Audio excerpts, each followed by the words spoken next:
welcome to the Myth Vault podcast, where we talk about cryptids, urban legends, folklore, creepypasta, and other fun stuff that may or may not exist. I'm your host, Cassie Carnage, along with my co-host, Weird Musician, and our very special guest, Tom Frost. We're going to talk about myths and legends from around the world, and today we're going to talk about Santa Claus. Actually, it's going to be a special Santa Claus Christmas Special! Cue the bells! Yeah. Ding, ding, ding. Where's the reindeer bells? Who's got them? Special Christmas edition of the podcast, Yeah, just throw around some confetti, pretend it's snow if you're not where it's snowing. And get your hot cocoa and sit back and relax. Maybe get some cookies. Okay, Weird Musician, tell us about Santa Claus. Okay, so Santa Claus, or Kris Kringle, or Old Saint Nick, is a legendary figure in Western culture that brings gifts to the homes of good or nice kids on Christmas Eve and the early morning hours of Christmas Day. Claus grew out of traditions surrounding the historical Saint Nicholas, a 4th century Greek bishop and gift-giver of Myra, the British figure of Father Christmas, the Dutch figure of Sinterklaas, the German figure of the Christkind, and the holidays of 12th, 9th, and Epiphany, and their associated figures of the Three Kings and Befana. So, some maintain Santa Claus absorbed elements of the Germanic god Woden, who was associated with the pagan midwinter event of Yule and led the wild hunt, a ghostly procession through the sky. And Santa Claus obviously is known as having a white beard, sometimes it has spectacles, has a red coat with white fur collar and cuffs, white fur coat break trousers, the black leather belt and boots, carries a bag full of for the children. That's how pretty much, not everywhere around the world, because there's parts of the world where there's something different with Santa that they live in. Yeah, but usually there's a lot of cultures around the world that do some sort of gift giving at this time of year because it's, the shortest day of the year and that sort of thing. It's a long and great thing that we do. Jewish people have Hanukkah. Hanukkah. Which they actually give one gift. I think, if I'm not mistaken, Hanukkah is 12 days long, and they give one present per day to their children. Yeah, and it's a celebration of lights, which, we can go into Christmas trees and candles and that sort of significance a little later, especially in correlation to the shortest day of the year and people having this need to surround themselves with bright lights, to remind themselves that the coming year will be full of hope and joy and all that fun stuff. Santa Claus, as we know him today, as a pop culture kind of thing with the, the rosy cheeks and the big pot belly and all that kind of stuff, and the reindeer, did not become popular in the United States and Canada until the 19th century. After the poem, it was from 1823, A Visit from St. Nicholas, and cartoonist Thomas Nast drew a picture kind of based on that poem. And that whole image and motif from all the cartoon of Santa Claus and that poem kind of got reinforced into TV, song, radio, books, advertisement like Coca-Cola, and so on and so forth. Well, remember, too, that even though Santa Claus, as we sort of know him now, was actually sort of invented in 1881, like you said, by the political cartoonist Tom Nast, which was drawn on Moore's poem, Santa Claus has been around, or sort of idea of Santa Claus, if you will, has been around for a lot longer. Santa Claus, St. Nicholas, Father Christmas, Kris Kringle, he goes by quite a few different names, depending on which country that you're from. Like I said, the current vision of Santa Claus basically started out like in the 1880s up until about the 1900s. But Coca-Cola actually was the one that made the definitive Santa Claus iconic image that we see now. The jolly old man in the red and white suit, the glasses and the white beard and the white hair and so on and so forth. even before that, some visions of Santa Claus actually had him depicted as actually a scary elfish type creature. Elves. Yeah, most of the past visions of Santa Claus and stuff like that did have him wearing a suit, but it not always was the red and white suit. He's been in black suits and green suits and other different types of colored suits, not necessarily with the white accents to it. Not with the white fur trim, is what you're saying, yeah. The actual legend of Santa Claus can be traced back to a monk named St. Nicholas, who was born around 280 AD in Patara near Myra in modern-day Turkey. Much admired for his piety and kindness, St. Nicholas became the subject of many legends. He said he gave away all of his inherited wealth and traveled the countryside helping the poor and sick. One of the best-known stories about this particular saint is that he saved 3 poor sisters from having been sold into slavery or prostitution, maybe both, by their father by providing them with a dowry so that they could be married. Over the course of years, the legends of him, the popularity spread, and he eventually became known as the protector of children and sailors. His feast day is celebrated at the anniversary of his death, which is December 6th. And it is traditionally considered to be a lucky day to make large purchases or to get married. By the Renaissance, St. Nicholas was a very popular saint in Europe, and even after Protestant Reformation, when the veneration of saints was discouraged, St. Nicholas kept a good reputation, especially in the country of Holland, where he was called Santa Claus, which is Sinterklaas. Santa Claus.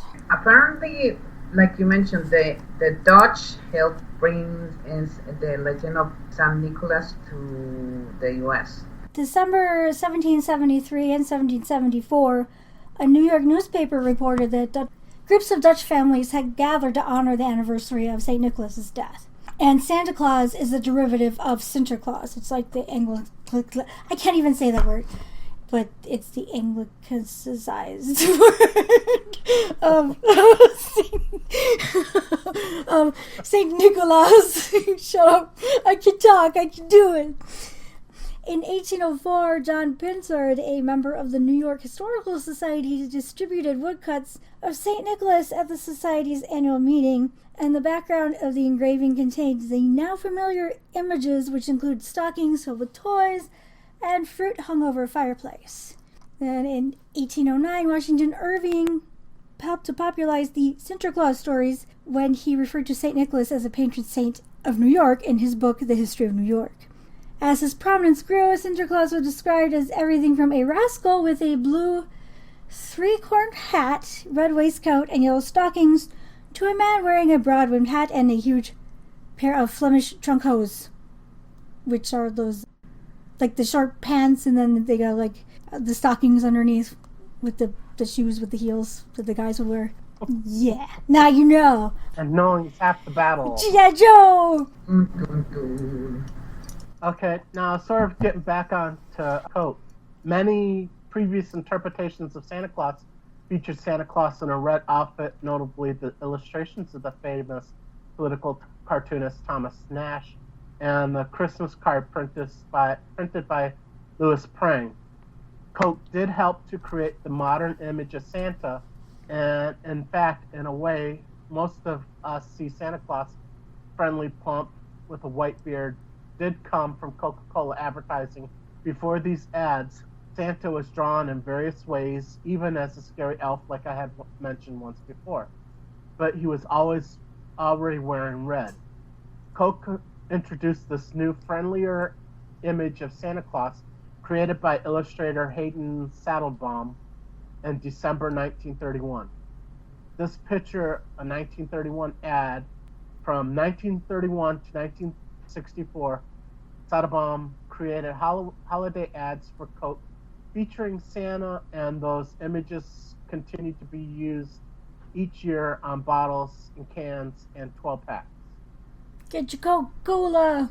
This episode is not sponsored by Coca-Cola, by the way. We're just talking about the history of Santa Claus. If Coke wants to give us money for talking about its product, we'd be more than happy to take it. Show us the money. Give me the money. Oh, I need more sleep. And the polar bears. Yes, the polar bears. Actually, they can keep the polar bears. Polar bears are vicious animals. I don't really want them around. Well, like I was saying before, you almost can't mention Santa Claus without Coke, because Coca-Cola, Right. for good or bad, basically created the image of Santa Claus that we now think of today. Yeah, it cemented it in popular culture because of the pervasiveness of its ads at Christmas time. It was everywhere. Mm-hmm. You could not get away from it. All right, the 1822, going back a little bit, Clement Clark Moore, an Episcopal minister, wrote a long Christmas poem for his 3 daughters entitled An Account of a Visit from St. Nicholas. His poem, which he was initially hesitant to publish due to the frivolous nature of the subject, because he's a minister and, going away from the seriousness of Christmas and Christ's birth to a guy that gives presents. And some people kind of credit Moore with the more modern image of Santa Claus as a right jolly old elf that's a portly figure and has a supernatural ability to ascend a chimney with a mere nod of his head. Some of his imagery was possibly borrowed from other sources, but we can't really find those now. But his poem did popularize the image that Coca-Cola used and just ingrained into everybody.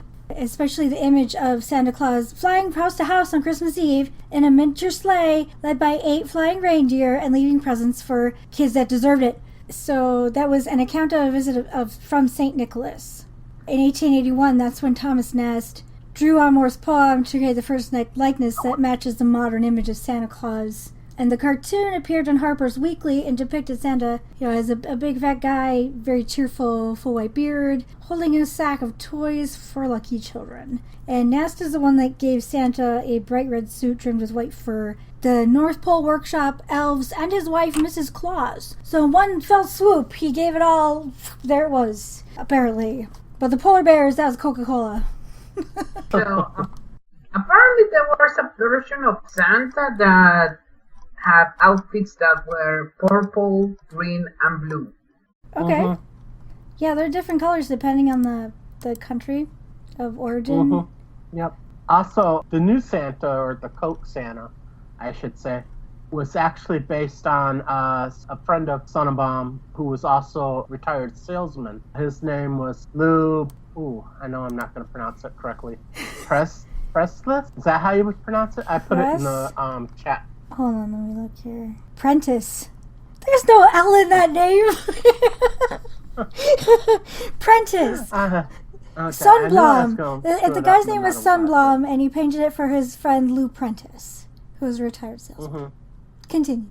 So basically, the modern Santa Claus did have, in fact, sort of real-life link, if you will. Mm-hmm. So it wasn't just totally pure, imagination of Coke or other designers and stuff like that. Well, yeah, people use models for that kind of stuff. It's Mm-hmm. common for artists to have people they base their drawings on and things. Mm-hmm. So apparently there's a Santa school. This was founded by Charles W. Howard in 1947. Yeah, he established the Charles W. Howard Santa School, the oldest continuously run school in the world. And another thing, there's a song from the 50s called Mrs. Santa Claus, and a children's book from the 60s called How Mrs. Santa Claus Say Christmas by Phyllis McKinley that helped standardize and establish the character of Mrs. Claus, the imagination of people in general. In Russia, Santa Claus is actually known as Grandfather Frost, and he actually has a strong pagan background. He is always accompanied by his goddaughter. I know I'm not going to pronounce the name. I'm going to post it in the chat if you can maybe pronounce it a little bit better. I could. Definitely not doing good. Snegorochka? Snegorochka. Which is basically Russian for snow girl. Yes. A married girl who is helped by Grandfather Frost provide a New Year's party for children as well as bringing them gifts. He wears a long fur coat covered by bright, beautiful clothes, blue or red, trimmed in fur. According to a new tradition. Grandfather Frost and Surgagachi live in the town. I should know how to pronounce this crap because I did take a little bit of Russian. Veletsky. Veliki Ustug. Veliki Ustug. From which they begin their New Year's journey by a bevy of white horses. Okay, I think it's time to mention the Santa legends that I found. Okay. So, in Iceland, they're called as the Yule Lads, and they're mischievous creatures that take the place of Santa in the Icelandic celebration of Christmas. And apparently their first appearance was in the 30s. An Icelandic writer wrote a short poem that described their role in the Christmas season. They have various incarnations. They have been lovable gift givers to annoying pests. And they've been painted as a bloodthirsty creature that kidnaps and eats children in the night. What? Mm-hmm. Wow. And apparently they're generally known because of their playful nature. Each of the 13 is known for playing a different trick. There's one called Ket Krokur that uses a long hook to steal meat. Another one, Glugaga Gear, spies into people's windows in order to find things to steal in the night. And another one called Stekhastout. He walks on a peg leg and harasses sheep. Really? Mm-hmm. Pretty much they prank people. Yes. But they also give gifts to children. That's pretty much what the Yule Lads do. The Icelandic Santa Claus. Weird, but okay. Yeah, the whole concept of Yule is a midwinter thing from the Germanic peoples, which does include the English as well. It's like Germanic Europe, that kind of thing. And when Christianity came over to Europe, a number of the traditions from Yuletide were absorbed into modern Christmas. Like the Christmas tree, the Yule log on the fire, kissing under mistletoe, and so on. And during this period, like we mentioned before, it was thought that there was a lot of supernatural and ghostly occurrences happened, like the Wild Hunt, which was like, a possession of ghosts through the sky. The leader of the Wild Hunt is sometimes associated with as the god Wodan or Odin, who bearing the name Mjolnir, which is Yule figure, and Langboror, which is Longbeard in Old Norse. Odin's role during the Yuletide period has been theorized as having influenced concepts of St. Nicholas in a variety of facets, including his long white beard and his gray horse for nightly rides, which would be Odin's horse Sleipnir, and would be translated into reindeer for Santa Claus. Folklorist Margaret Baker says that the appearance of Santa Claus or Father Christmas, whose day is the 25th of December, owes much to Odin, the old blue-hooded, cloaked, white-bearded gift-bringer of the north, who rode the midwinter sky on his 8-footed steed Sleipnir and visited people with gifts. Odin, when transformed into Father Christmas or Santa Claus, prospered with St. Nicholas and the Christ Child and became a leading player on the Christmas stage. In Finland, they use the joulupukki, or the Christmas goat. There's a Christmas goat, or Yule goat, and so basically it's like a billy goat kind of a thing, and it kind of became associated with Santa Claus. It's not like an actual goat, like it's a guy. So he's a guy who wears tight red leather pants and fur-trimmed red leather coat. And on the winter solstice, he goes by the name of Mjolnir or Langvarar. So there's some people that dress in a goat costume to perform in return for leftover food after Christmas. So it's a tradition where people would dress up as a Christmas goat the day after Christmas and go dance and perform for people at their houses to get their leftovers after Christmas. Because I don't know if Cassie was like reading off of information I posted, but the Finnish Santa Claus, which like she said was Yule Bug, actually was an ugly goat-like creature that frightened children, and it is unclear how this personality was transformed into the benevolent Father Christmas. Well, but you could also draw parallels between that and the Krampus, who is thought to be the darker side of the coin for St. Nicholas. in Germany. And the Krampus was a goat man thing that would steal naughty children and put them in a sack and take them away. If you're bad, Krampus is going to take you. So, I mean, there's that parallel too. Apparently, the Yule Bookie knocks on the front door during Christmas Eve celebrations, and when he goes in the house, he greets the household with, "Are there any well-behaved children here?" and that sort of thing. He has a walking stick, and, you know, the Krampus is often shown with sticks and things to hit bad children with. And actually, some of the stories that I have seen over the years, one of them was actually that Santa Claus wasn't all that nice, if you will, and he would actually kidnap children. And would he make them work in his workshop? Were actually the kids that he kidnapped, and he would force them to, you know, make things. Usually they were the bad children, if you will, that he would basically put into slave labor to make toys and stuff like that for others. Okay. Go ahead and share yours, Charles. Okay, so I was going to talk about the Santa Claus, but from France. It's called Père Noël, or Papa Noel from France.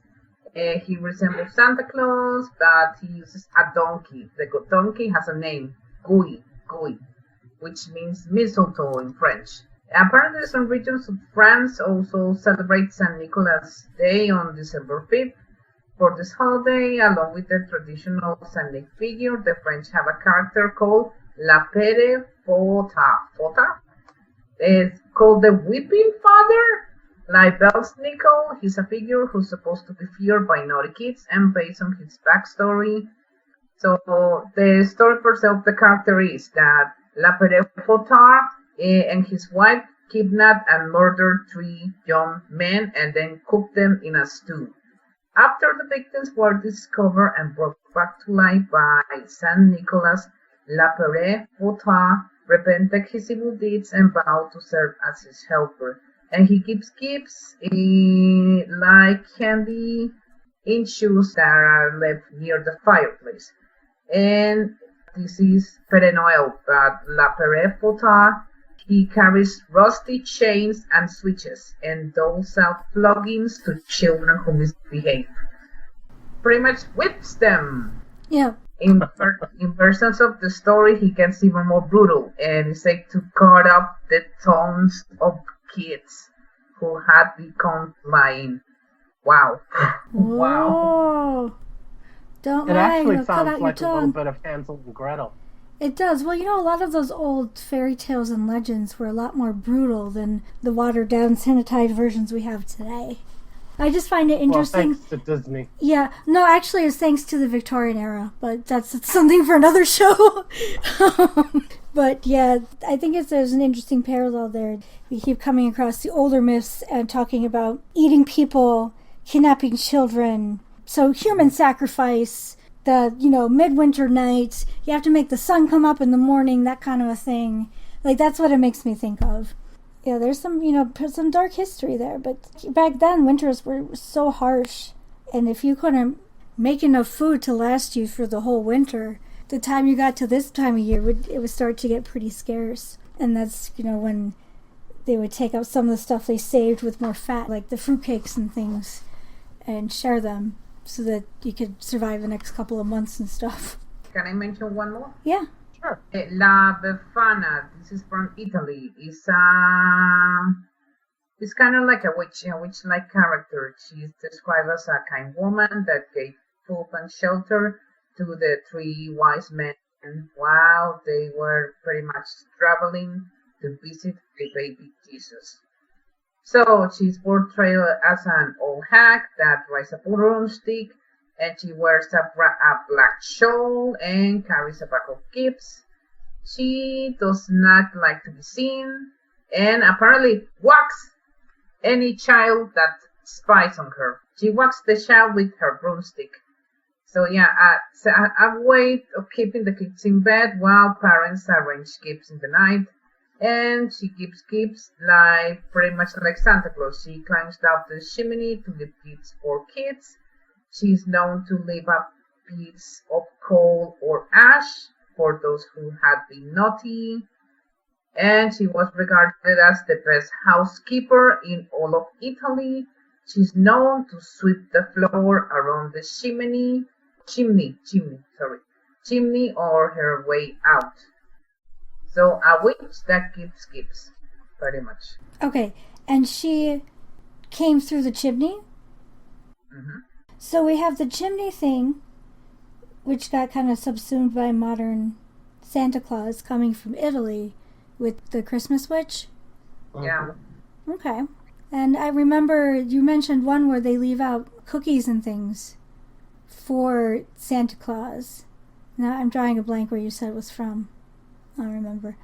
But I mean, you got all these different cultures and stuff that add their own little spin to these things, and then somehow in America we just kind of mashed them all together and then made Santa Claus. Yeah, that's what it sounded like, is that we took like little bits and pieces of this culture and that culture and stuff like that and just mashed it into one Santa Claus for us. I mean, because, like the whole thing with Santa coming from the chimney, when I was a kid I always wondered, well, how did he get into a house if there was no chimney? What did he do then? We don't know. How does that work exactly? Because I know people that didn't have a chimney. Yeah, well, back in the day, yes. When Santa Claus was created, that was a common thing. Everybody but, had a fireplace or a chimney. So. Right, modern heating and cooling, we don't really need it anymore. But, I mean, that was me as a child thinking this, like, well, how does it work? Isn't there a movie, I think it was the Santa Claus, the one with Tim Allen, that apparently a chimney is pretty much built or appears by magic when there's no chimney? Yes. Like yeah, I think so. I think it's that one. It's it was the Santa Claus. It's Santa! Santa Claus is coming! And, now with our modern technology, we have our Santa radar, and you can send an email to Santa, and he'll send you a reply. And there's the mall Santas. When did the mall Santas start showing up?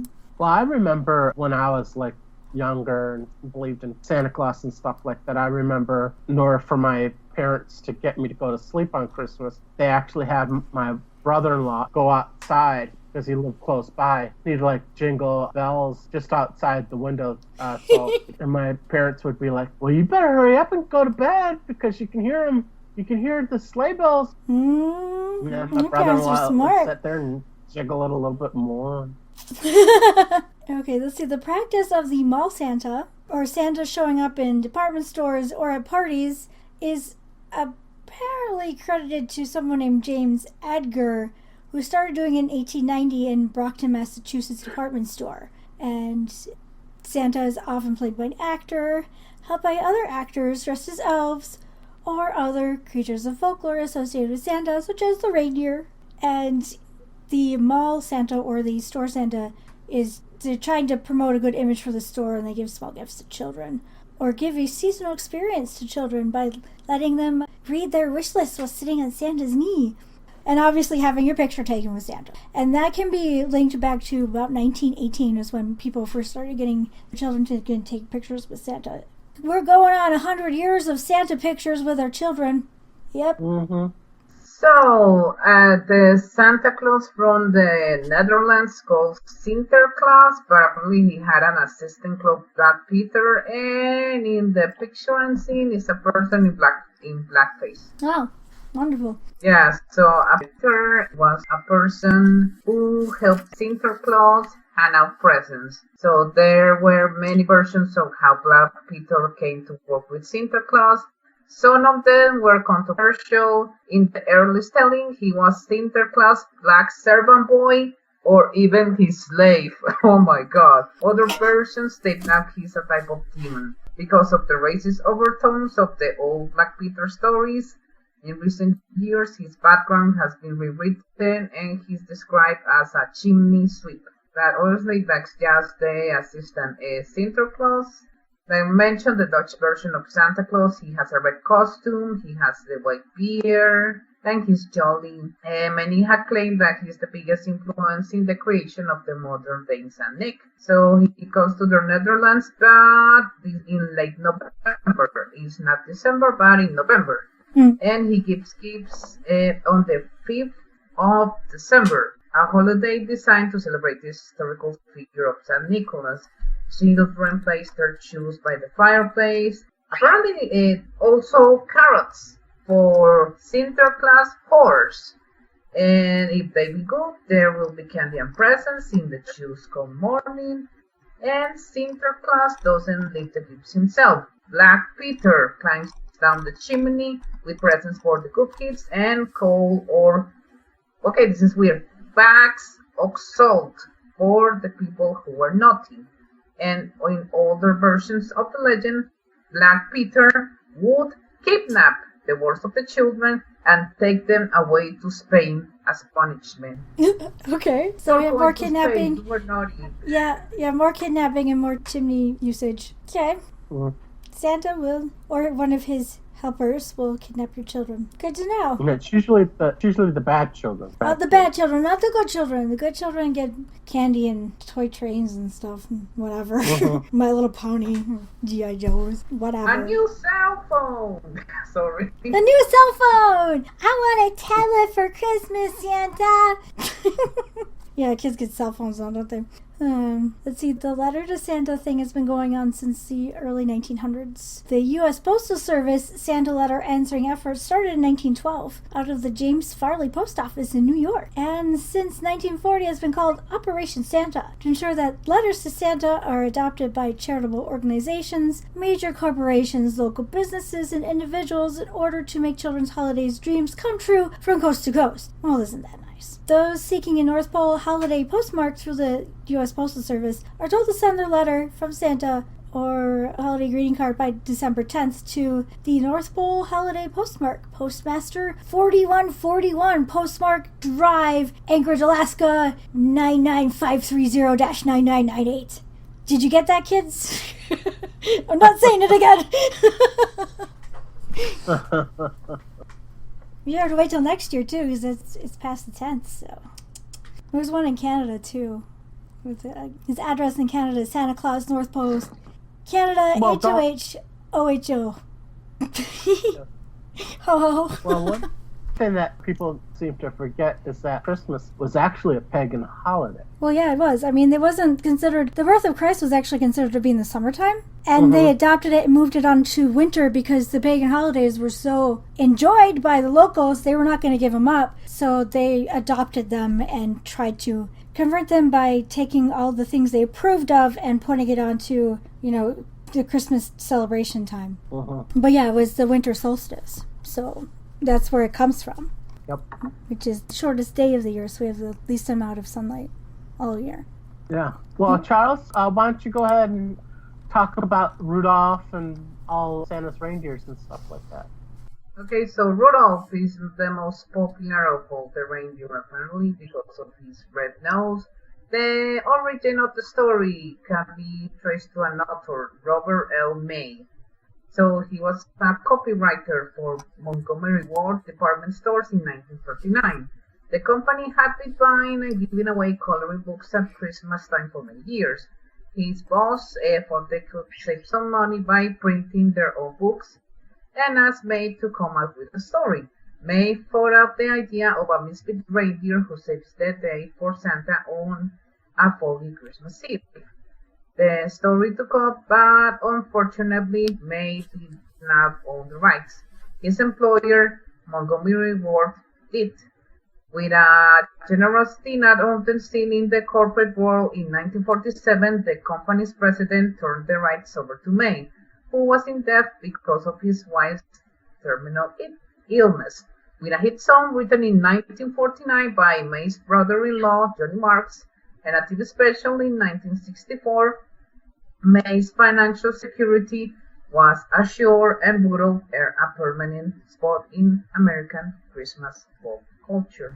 That was actually really nice of them to to him. Really. I'm surprised that they would do that because most places, when they own the rights to things like that, they will never give them up. So for that company to do that for him is a pretty significant, generous gesture on their part. And I think part of it is because they aren't book publishers. They are a department store. If it was a book publisher, he never would have gotten the rights to that. That is a nice story, though. And apparently, in the case of the other reindeer, the first known written account of reindeer in association with the legend of Santa Claus occurred in 1821. A New York printer called William Gilley published a 16-page booklet called A New Year's Present to the little ones from 5 to 12, number 3. The Children's Friend by an anonymous author. In the book, reindeer are introduced into the Santa Claus narrative. It says like this: Old Santa Claus, with much delight, his reindeer drives this frosty night over chimney tops and tracks of snow to bring his yearly gifts to you. Okay, an interview in 1822. New York's Troy Sentinel editor Orville L. Holly questioned Mr. Gee regarding the booklet's author and the topic of reindeer. He apparently didn't want to give the name of the author, but Mr. Gee responded. So the idea of Santa Claus was not mine, nor was the idea of reindeer. The author of the tale submitted the piece with little other information. It should be noted that he did mention the reindeer in another correspondence. He stated that far in the north, near the Arctic lands, a series of animals exists. These hooven and antlered animals resemble the reindeer and are feared and honored by those around. As you see, he claims to have heard they could fly from his mother. His mother was an Indian of the area. And they are also mentioned in a visit from St. Nicholas that is now known as the night before Christmas. They mention like this: when what to my wondering eyes should appear but a miniature sleigh and a tiny reindeer, with a little old driver so lively and quick, and knew in a moment it must be Saint Nick. Apparently they were original. There were two reindeers at the beginning called Thunder and Blitzen. Mm-hmm. In a 1823 publication, it doesn't mention the name of the publication, so Santa's 7 and 8 reindeer are commonly known as Thunder and Blitzen today. Thunder and Blitzen are Dutch words that translate to thunder and lightning. So 19th and 20th century publications of the poem substituted the names Thunder and Blitzen, which are German for thunder and lightning, like I mentioned before. So they, instead of thunder, is donner. Sir Johnny Marks painted some Rudolph the Red-Nosed Reindeer. The name Donner became the most popular spelling for the 7 reindeer. And yeah, in the poem, like I mentioned before, The Night Before Christmas, main story and Mark Stones were well received. Rudolph is the most famous addition to Santa's theme, and that's pretty much what I mentioned about the reindeers, I think. And last but not least, reindeer was once viewed as mysterious creatures linked to lands in the northern part of the world. Their population was widespread in Scandinavian and Eastern European countries, where during the 18th century they were domesticated. They were used for transportation, pulling sleds and sleighs, and are an important aspect of some indigenous Northern European cultures, particularly the Sami people. They are known to non-Europeans as Laplanders. Yes, Laplanders. Yep. Yeah, I think they changed it to Donner and Blitzen only because it's easier for English speakers to say Donner and Blitzen than Donder and Blixen. Yeah, Blixen is hard for English speakers to say. Blitzen is not as hard. Random question before you continue. What is a mince pie? A mince pie? Mincemeat pie? Mincemeat is actually, there's no meat in it at all. It is a type of dried fruit mix with some spices like cinnamon and things like that in it. And you reconstitute it and you can put it in a pie.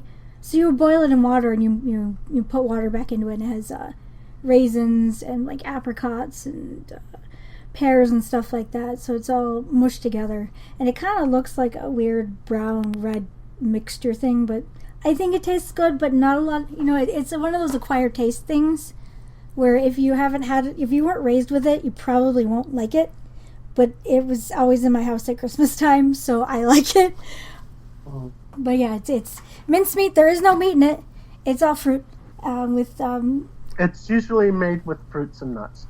Fruits and nuts. Yep. Fruits and nuts, but most commonly people put like fruits like figs and raisins and apples and pears. Figs are a big part of that too, so it has a fig taste to it. I don't know. I like it. I don't know if that answered your question very well or not. It's a very unique thing. Let's see. It's one of those things where you either like it or you don't. Okay, the modern day one, like you don't get used to it. Yeah, apparently at one point some countries would used to put beef or venison in mincemeat, but modern day, most of the time there is no meat in it whatsoever. So it has like cloves and nutmeg and mace and cinnamon. So it's all those very fragrant spices, some of which are associated with Christmas time. Yeah, by mid-20th century, the term was used to describe a similar mixture that does not include meat. So that is what I'm familiar with, is that one where there's no meat in it whatsoever. I just wanted to clarify that. It was bothering me. So, okay, go ahead. Christmas cards apparently had religious themes at the beginning. In 1843, John Calco Horsley, a painter, designed a Christmas card for Sir Henry Cole, a designer and founder of the Victoria and Albert Museum. The cards were lithographed by Joseph Condell. They were hand-colored and sold at the high price of $1 each. The first card sold 1,000. The picture was of family cheer, not a religious. So that's a myth. It wasn't religious. It was a happy family, pretty much the first Christmas card. Here's an interesting version of Santa Claus called Belsnickel. It came from Germany and Austria, and apparently it's in Argentina and with the Pennsylvania Dutch. And I'd like to add that the Pennsylvania Dutch does not mean that they're Dutch people in Pennsylvania. It's a version of Deutsch, which is German. So these are German people in Pennsylvania. He's kind of like Krampus, where the Belsnickel, he's a disciplinarian of Santa's entourage, and he's depicted as a mountain man. So he wears a lot of furs. He might have a mask with a long tongue, and he has like the switches, like the long sticks in the bag. And he is generally used. He's like a character to be feared, and he's employed as a warning to coax children into being good and to behave well, which is similar to the Krampus in that regard. And probably where the tradition of be good or Santa won't come. Yeah, so it evolved into something nicer than you're going to get flogged or stolen. So, no, it's just that if you're not nice, you don't get anything. Which to some children is absolutely, the end of the world anyway, so. Okay. So let's see. I think we're pretty much covered just about everything. So. I mean, there's other. There's always a little bit more, but there's other Christmas traditions, like the mistletoe and the poinsettias, all those. Charles, songs. How about traditions on the mistletoe and poinsettia? You want to look that up and tell us about it, or history, or what? How it came about, or whatever. I found something. Why do we kiss under the mistletoe? It's a question. Okay. Says, kissing under sprigs of mistletoe is a well-known holiday tradition. This little plant's history as a symbolic herb dates thousands of years. Many cultures prize mistletoe for its healing properties. The Greeks were known to use it as a cure for everything from menstrual cramps to spleen disorders. And the Roman naturalist Pliny the Elder noted it could be used as a balm against epilepsy, ulcers, and poisons. The plant's romantic overtone started with the Druids, the Celtic Druids, in the 1st century AD, because mistletoe could blossom even during the frozen winter. The Druids came to view it as a sacred symbol of vivacity, and they gave it to people and animals in the hope of restoring fertility. So another chapter in the mistletoe folklore is from the Norse mythology. When the god Odin's son Baldur was prophesied to die, his mother Frigg, the goddess of love, went to all the animals and plants of the natural world to secure an oath that they would not harm him. But Frigg neglected to consult with the unassuming mistletoe. So the scheming god Loki made an arrow from the plant and saw that it was used to kill the otherwise invincible Baldur.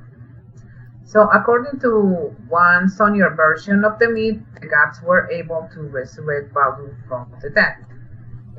Frigg then declared mistletoe a symbol of love and vowed to plant a kiss on all those who pass beneath it.